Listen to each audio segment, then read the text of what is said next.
जय हिंद जय भारत दोस्तों। यूपीएसआई के लिए जो है 5वां चैप्टर हम लोग देख रहे हैं पॉलिटी का। ये आपका पार्ट 2 है। कल हम लोगों ने पार्ट 1 देखा था, तो चलिए स्टार्ट करते हैं पार्ट 2 से। आप चैनल पे पहली बार आए हैं तो जरूर सब्सक्राइब करके रखें। आपका पूरा यूपीएसआई का जो है कंटेंट हमारे यूट्यूब चैनल पे आप लोगों को फ्री डिलीवर्ड किया जाता है। तो चलिए स्टार्ट करते हैं। आपका राष्ट्रपति जो है क्या कह रहा है यहाँ पे, किसी भी क्षेत्र को अनुसूचित या जनजाति क्षेत्र घोषित कर सकता है। तो यहाँ पे प्रश्न क्या बन जाएगा, जैसे हमने ये फैक्ट को पढ़ा, कौन जो है अनुसूचित या जनजाति क्षेत्र घोषित कर सकता है। आपका प्रश्न क्या बन जाएगा कि किसी क्षेत्र को क्या घोषित करना हो, अनुसूचित क्षेत्र घोषित करना हो या जनजाति क्षेत्र घोषित करना हो। तो इसका अधिकार किसका पास है, शक्ति किसके पास है? तो ये शक्ति जो है आपका किसके पास है, राष्ट्रपति के पास है। और इन क्षेत्रों का प्रशासन जो है किसके द्वारा किया जाता है, उसी के द्वारा किया जाता है, यानी राष्ट्रपति के द्वारा भी।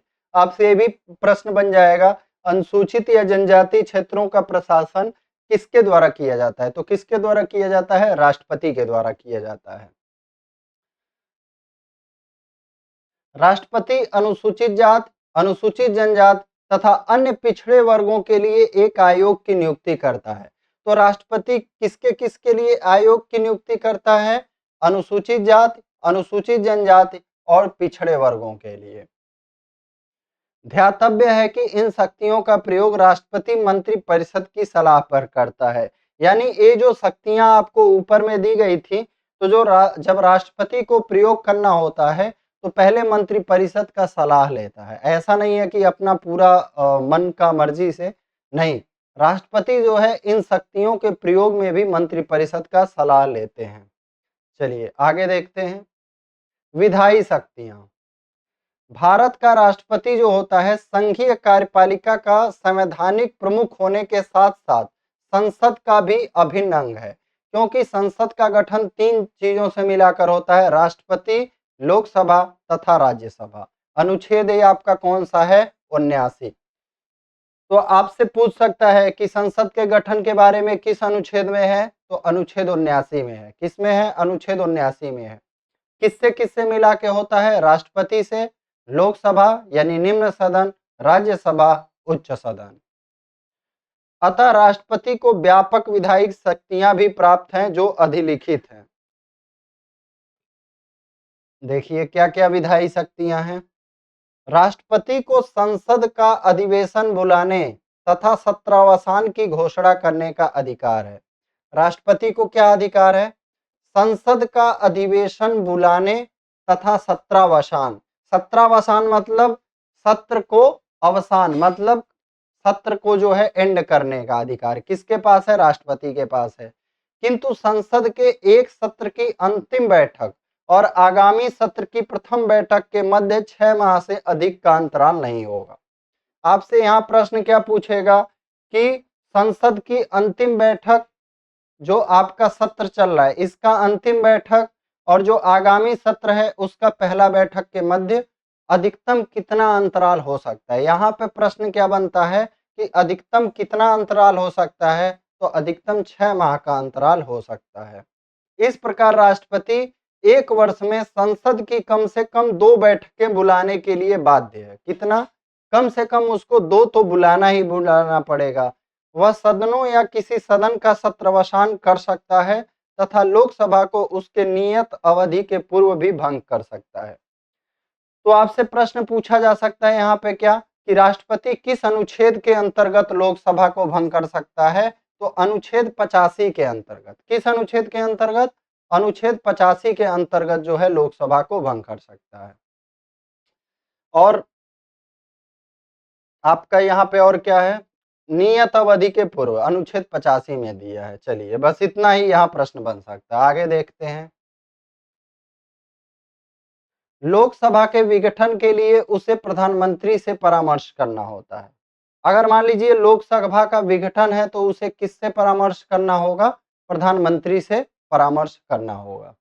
राष्ट्रपति लोकसभा के प्रत्येक आम चुनाव के पश्चात, जैसे अभी आपका 2024 में चुनाव हुआ, आम चुनाव, तो उसके बाद क्या कह रहा है, प्रथम सत्र के आरंभ में तथा प्रत्येक वर्ष, मतलब जैसे ही आपका 2025 स्टार्ट होगा, तो वहां पे जब प्रत्येक वर्ष प्रथम प्रथम सत्र के आरंभ में संसद के दोनों सदनों की संयुक्त बैठक को संबोधित करता है। यानी जैसे ही आपका लोकसभा का गठन होता है, जैसे 2024 में आपका चुनाव हुआ, तो संसद का संयुक्त बैठक किया होंगे राष्ट्रपति। फिर जैसे ही 2025 आएगा, नया साल ही स्टार्ट होगा, फिर से जो है संयुक्त बैठक बुलाएंगे, मतलब संबोधित करेंगे।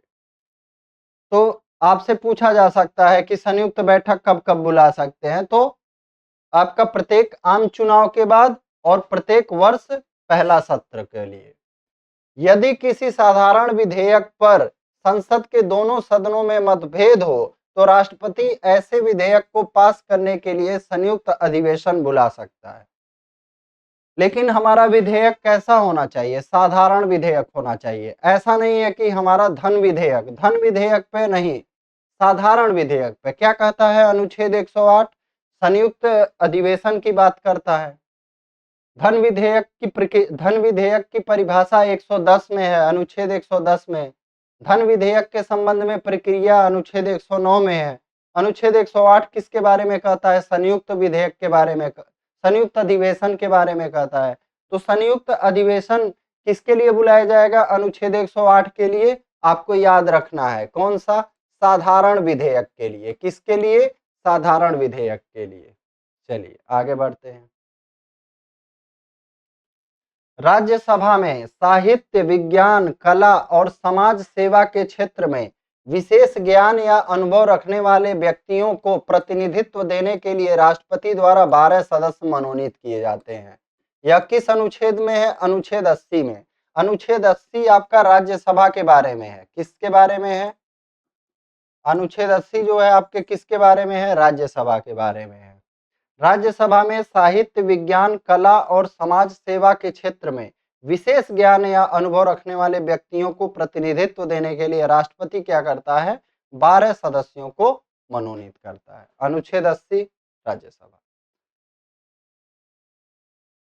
चलिए, संसद द्वारा पारित विधेयक राष्ट्रपति की अनुमति के पश्चात ही कानून बनता है। क्या कह रहा है यहाँ पे? संसद द्वारा जो पारित विधेयक होता है, जैसे आपका मान लीजिए अभी कोई भी विधेयक आता है, बिल आता है, तो जब राष्ट्रपति उस पे हस्ताक्षर कर देते हैं, अनुमति दे देते हैं, तभी वह कानून बनता है।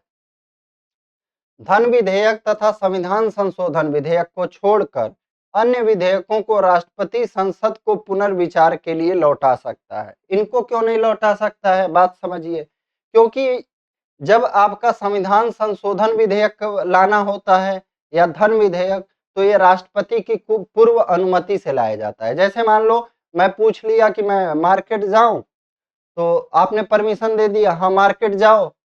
फिर आप थोड़ी ना कहोगे कि नहीं तुम वापस आ जाओ, पुनर्विचार नहीं करेंगे आप, क्योंकि आपने ऑलरेडी परमिशन उस पे दे दिया है। तो उसी तरह धन विधेयक पे और संविधान संशोधन विधेयक राष्ट्रपति से पहले अनुमति ली जाती है। क्या? राष्ट्रपति का पहले विचार जान लिया जाता है, तब उसको प्रस्तुत किया जाता है। तो इस वजह से धन विधेयक तथा संविधान संशोधन विधेयक को छोड़कर अन्य विधेयकों को राष्ट्रपति संसद को पुनर्विचार के लिए लौटा सकता है। और इनको नहीं लौटा सकता है क्योंकि इनसे पूर्व अनुमति, पहले ही अनुमति ले ली जाती है। चलिए आगे देखिए।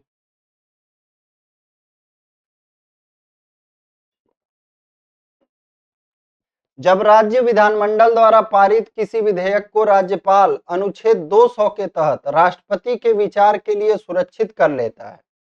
जैसे मान लीजिए आपका राज्य का विधानमंडल हो गया, यूपी का जैसे विधानमंडल है। अब यहाँ पे राज्यपाल क्या किए? किसी विधेयक को विधानसभा में पारित हो गया, विधान परिषद में पारित हो गया, राज्यपाल की बारी आई साइन करने की। उन्होंने क्या कहा कि हम राष्ट्रपति के विचार के लिए रखेंगे इसको।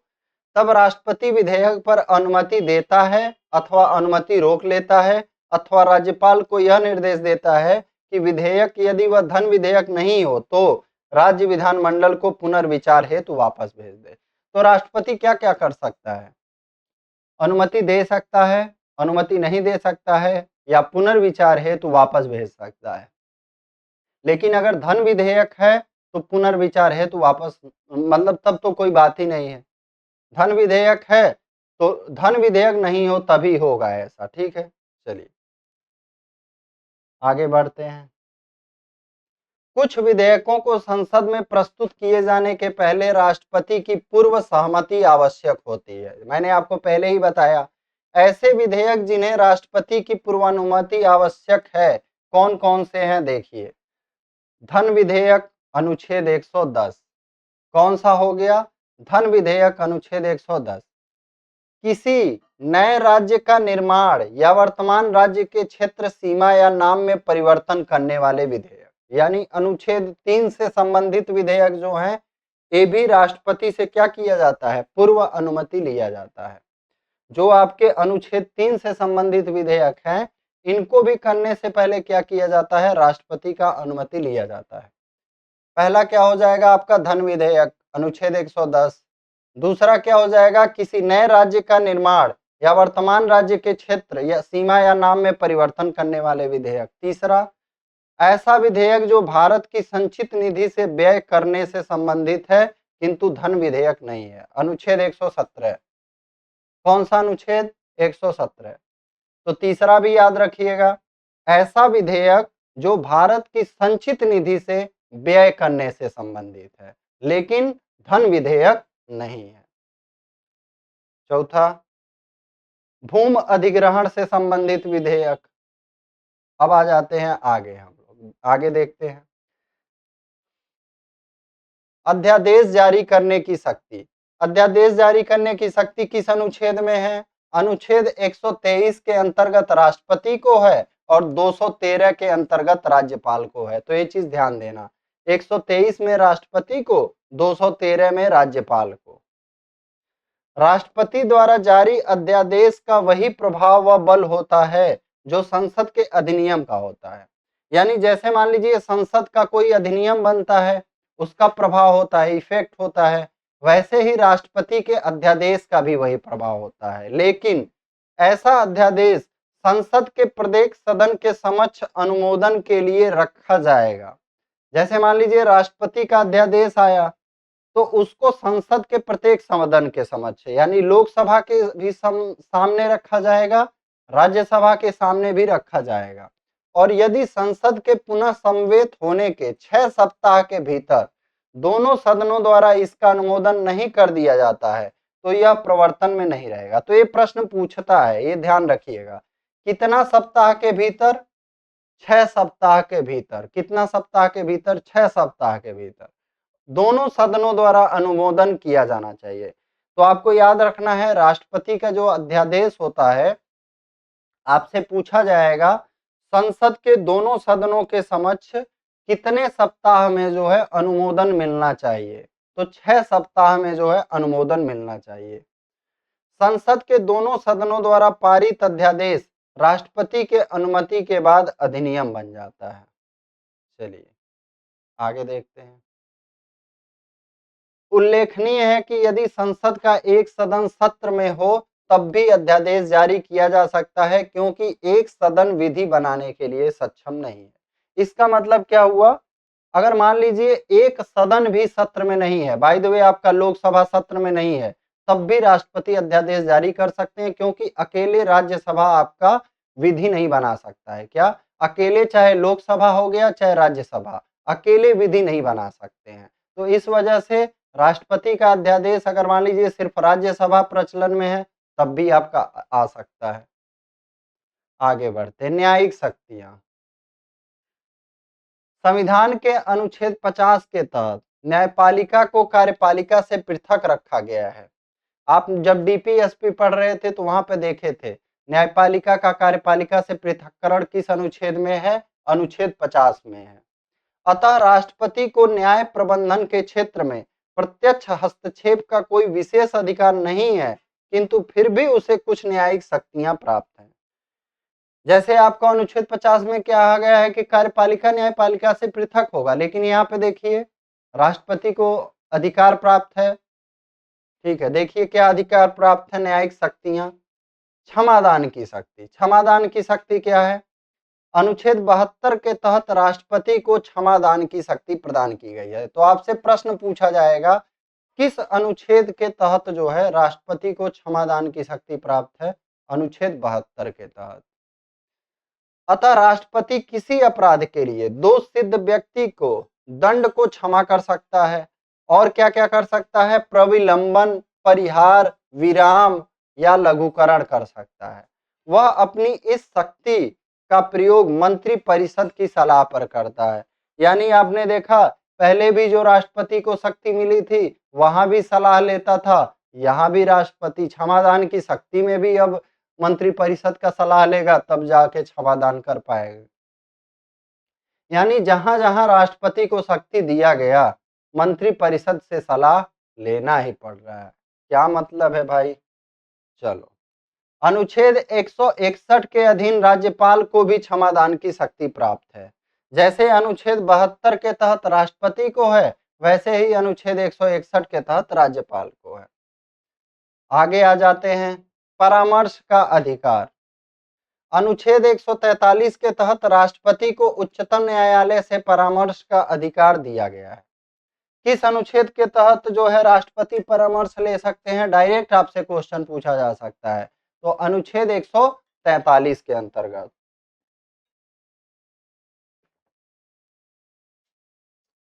जब राष्ट्रपति को यह प्रतीत होता है कि विधि या तथ्य का सार्वजनिक महत्व का, कैसा सार्वजनिक महत्व का, ध्यान रखिएगा, आपसे पूछ देगा कैसा, किन बातों पे जो है राष्ट्रपति सलाह ले सकते हैं सुप्रीम कोर्ट से?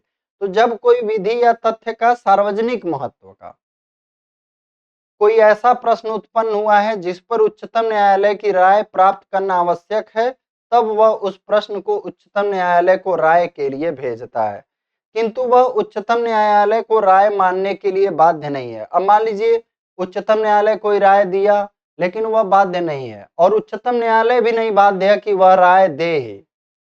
देखिए, उच्चतम न्यायालय भी नहीं बाध्य है कि वह राय दे, और राष्ट्रपति भी नहीं बाध्य है कि उच्चतम न्यायालय का बात मान ले। निर्वाचन में भ्रष्ट आचरण के कारण कोई सदस्य सदन का सदस्य होने के लिए अनर्ह हो गया है या नहीं, इस प्रश्न का विनिश्चय राष्ट्रपति निर्वाचन आयोग की राय से करता है। अनुच्छेद 103। जैसे निर्वाचन में क्या होता है, मान लीजिए कोई सदस्य है लोकसभा का, अब वो योग्य है कि नहीं, लोकसभा का सदस्य बनने के योग्य है कि नहीं, मान लीजिए वो निर्वाचन में किसी गतिविधि के कारण क्या हो गया, अनर्ह हो गया, तो इसका विनिश्चय कौन करेगा? राष्ट्रपति करेगा। तो यहाँ राष्ट्रपति किससे सलाह लेंगे, किससे परामर्श लेंगे?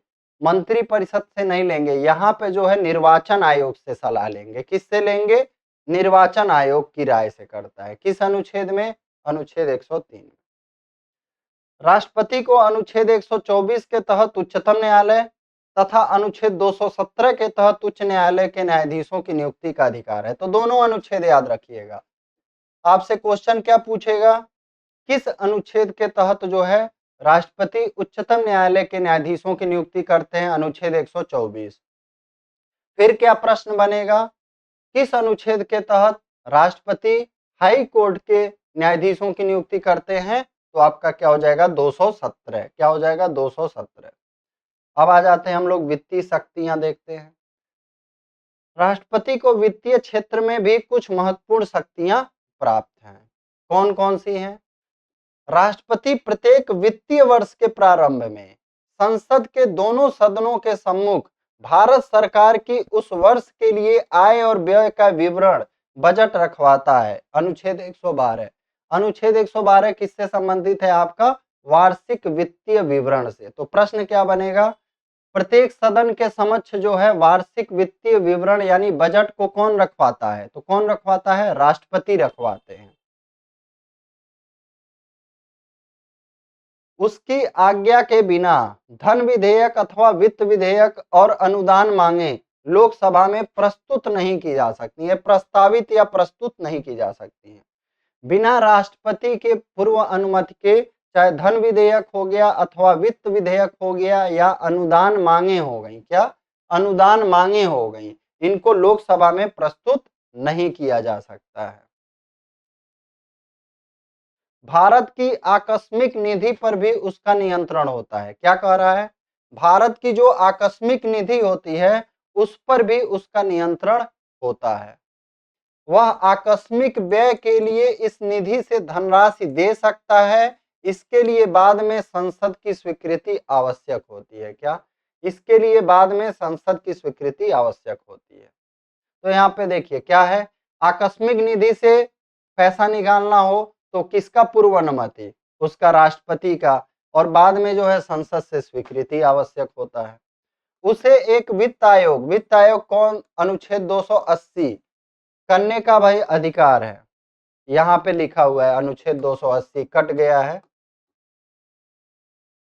जो आर्थिक स्थिति के संबंध में राष्ट्रपति को परामर्श देता है। वित्त आयोग क्या करता है?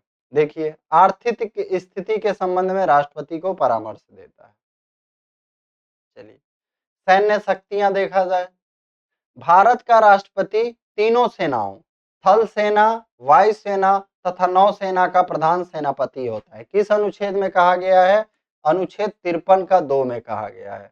वह तीनों सेनाध्यक्षों की नियुक्ति भी करता है। क्या करता है? तीनों सेनाध्यक्षों की नियुक्ति भी करता है। चलिए, आपातकालीन शक्तियां देखते हैं। संविधान में 3 प्रकार के संकट काल का अनुमान किया गया है। संविधान में कितने तरह के आपातकाल हैं? 3 तरह के। एक तो आपका युद्ध अथवा बाह्य आक्रमण, दूसरा आपका राष्ट्रपति शासन, तीसरा वित्तीय आपात।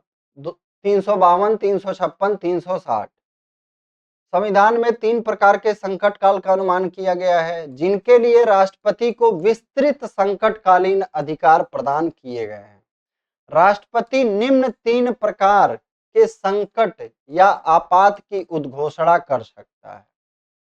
राष्ट्रीय आपात पहला है। अनुच्छेद 352 के अनुसार यदि राष्ट्रपति को यह समाधान हो जाता है कि युद्ध या बाह्य आक्रमण या सशस्त्र विद्रोह संविधान के 44वें संशोधन द्वारा प्रस्तावित प्रतिस्थापित, पहले यहाँ पे क्या था? आपका आंतरिक अशांति था। पहले यहाँ पे क्या था? ये जो शब्द लिखा हुआ है ना, सशस्त्र विद्रोह, इसकी जगह पे आंतरिक अशांति था। तो 44 अमेंडमेंट द्वारा सशस्त्र विद्रोह कर दिया गया। आंतरिक अशांति के आधार पर सशस्त्र विद्रोह कर दिया गया। क्यों कर दिया गया? क्योंकि जो तीसरा आपका आपातकाल लगा था, तीसरी बार जो लगा था, वह आंतरिक अशांति के आधार पर लगाया गया था। तो इस वजह से उसका दुरुपयोग न हो तो सशस्त्र विद्रोह कर दिया गया। किस संविधान संशोधन द्वारा? वेरी वेरी इंपॉर्टेंट है आपका 44वें संविधान संशोधन द्वारा। भारत या उसके किसी भाग की सुरक्षा संकट में है तो वह राष्ट्रीय आपात की उद्घोषणा कर सकता है। कौन कर सकता है? राष्ट्रपति कर सकते हैं। आपात की उद्घोषणा के लिए मंत्रिमंडल की लिखित सहमति आवश्यक है। अच्छा, अगर आपात का उद्घोषणा करना है, मान लीजिए आपात का उद्घोषणा करना है, तो किसका लिखित सहमति चाहिए? मंत्रिमंडल के लिखित सहमति चाहिए। आपात की उद्घोषणा को 1 माह के भीतर संसद द्वारा अनुमोदन किया जाना चाहिए। आपात, मान लीजिए आपातकाल राष्ट्रपति द्वारा लगाया गया, उसके 1 महीना के भीतर, क्या 1 महीना के भीतर संसद द्वारा अनुमोदन होना चाहिए। अब संसद में कौन हो जाएगा? लोकसभा, राज्यसभा, राष्ट्रपति। अनुमोदन के पश्चात आपात 6 माह तक लागू रहेगा। जैसे मान लीजिए अनुमोदन हो गया तो फिर उसके बाद 6 माह तक रहेगा। 6 माह बाद भी लागू रखने के लिए इसका पुनः अनुमोदन आवश्यक है। मान लीजिए 6 महीना के बाद फिर बढ़ाना हो तो फिर से संसद से अनुमोदन करा लिया जाएगा। चलिए, ध्यातव्य है कि अनुच्छेद 352 के तहत अब तक कुल कितनी बार? 3 बार आपातकाल की घोषणा की गई है। 1962 में भारत पर चीन द्वारा आक्रमण के कारण, 1971 में भारत पर पाकिस्तान के आक्रमण के कारण, तथा 1975 में आंतरिक अशांति के आधार पर कांग्रेस सरकार द्वारा। अब आ जाते हैं हम लोग दूसरा आपातकाल देखते हैं, राष्ट्रपति शासन। किस अनुच्छेद में है ये? संविधान के अनुच्छेद 356 के अनुसार यदि किसी राज्य के राज्यपाल से प्रतिवेदन मिलने पर, किससे प्रतिवेदन मिलेगा? संबंधित राज्य के राज्यपाल से प्रतिवेदन मिलने पर या राष्ट्रपति को समाधान हो जाए कि उस राज्य का शासन संविधान के उपबंधों के अनुसार नहीं चलाया जा सकता, तो ऐसी स्थिति में राष्ट्रपति आपातकाल की उद्घोषणा करके उस राज्य का शासन अपने हाथ में ले सकता है। क्या कर सकता है? अपने हाथ में ले सकता है। ऐसी उद्घोषणा की स्वीकृति संसद से 2 माह के भीतर लेना आवश्यक है। आपने देखा जो सबसे पहला आपात था वह कितना महीना के अंदर? 1 महीना के अंदर। कितना महीना के अंदर? 1 महीना के अंदर। और ये वाला आपका कितना महीना के अंदर? 2 महीना के अंदर। चलिए, संसद के अनुमोदन के पश्चात भी कोई उद्घोषणा एक बार में 6 माह से अधिक समय तक और कुल मिलाकर 3 वर्ष से अधिक समय तक जारी नहीं रह सकती। जैसे मान लीजिए आपका संसद द्वारा कर दिया गया तो फिर 6 महीना, फिर बढ़ाना है तो फिर 6 महीना बढ़ जाएगा, लेकिन 3 साल से अधिक नहीं बढ़ेगा, इस बात का ध्यान रखना है। अब आ जाते हैं हम लोग वित्तीय आपातकाल। अनुच्छेद 360 के अनुसार यदि राष्ट्रपति को यह समाधान हो जाए कि ऐसी स्थिति पैदा हो गई है जिससे भारत अथवा उसके किसी भाग का वित्तीय स्थायित्व संकट में है, तो वित्तीय आपात की उद्घोषणा कर सकता है। तो वित्तीय आपात भी कौन करेगा? राष्ट्रपति ही करेंगे। ऐसी उद्घोषणा 2 माह के पश्चात प्रवर्तन में नहीं रहेगी जब तक कि इसके पूर्व उसे संसद द्वारा, तो आपको याद रखना है, क्या याद रखना है? जो अनुच्छेद 352 वाला था वो आपको कितना महीना के भीतर? 1 महीना के भीतर। 356 वाला कितने महीने के भीतर? 2 महीने के भीतर। 360 वाला कितने महीने के भीतर? 2 महीने के भीतर करा लेना रहता है। चलिए, अब आ जाते हैं हम लोग लास्ट देखते हैं, लास्ट पेज है आपका उन्मुक्तियां एवं विशेषाधिकार।